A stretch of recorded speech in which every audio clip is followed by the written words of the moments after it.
I don't think I'm comfortable with that. Anyway, safe for those with celiac disease. Is it or is it not gluten free? Good question. Um, Gluten free is something we're looking into.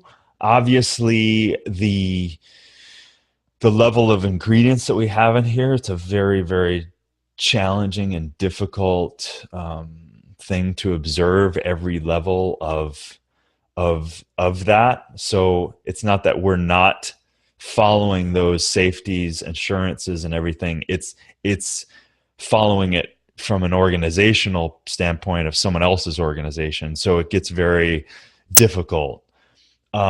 Technically speaking, we don't have any gluten in our product, right?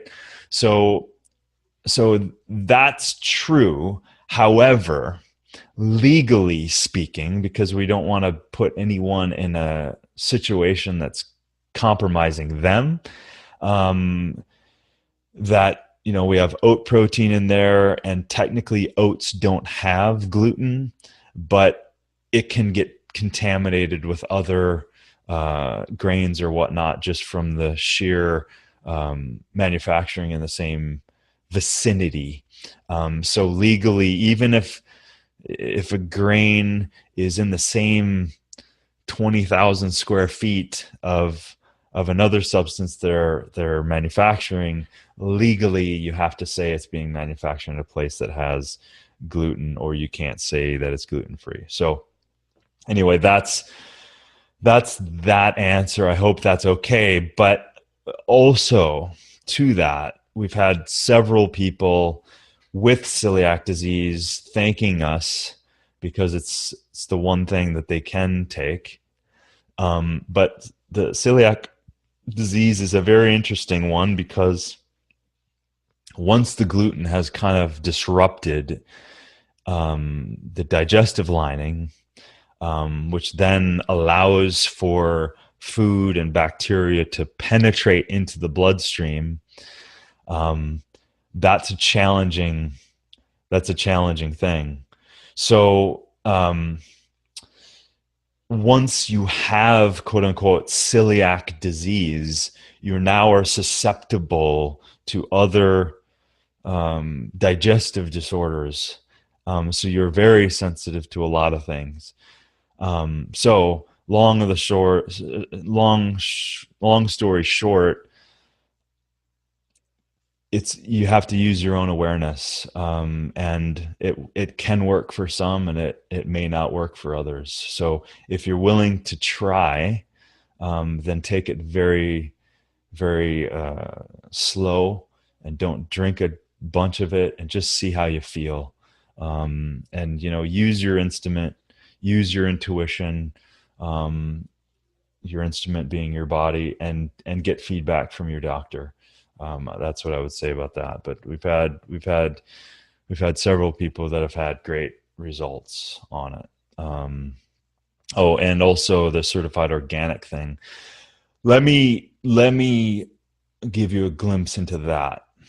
From my perspective, I've spent a lot of time with indigenous farmers in a lot of countries around this world, and often when you put on restrictions, even though they could be good from one perspective, it often falls in the farmer.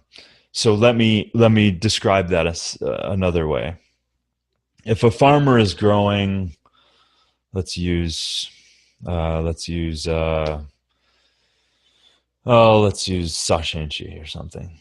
If a farmer is growing sashenchi, right, and they are practicing everything that a organic farmer practices, right? There's no pesticides, no herbicides, no GMOs. It's in virgin soil. They've been doing it for centuries. Nothing has changed other than the development of a great plant.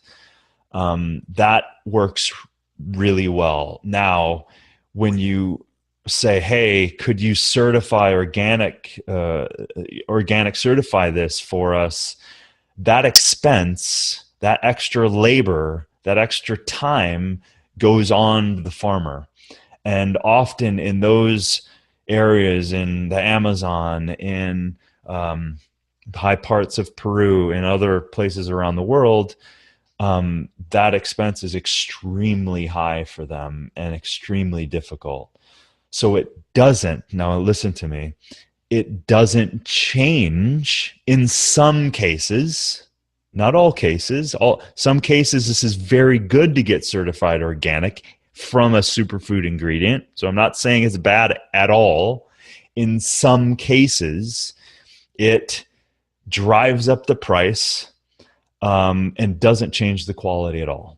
So I hope that's clear. If it's not clear, I can maybe do a longer podcast or a video or something like that off of. I probably will at some point, just a deeper dive into the world of superfood hunting and sourcing and all of that stuff, probably like on superlife.com at some point. But I hope that's a little more clear. But Lindsay will let me know if she's confused. At least I'll get feedback from her.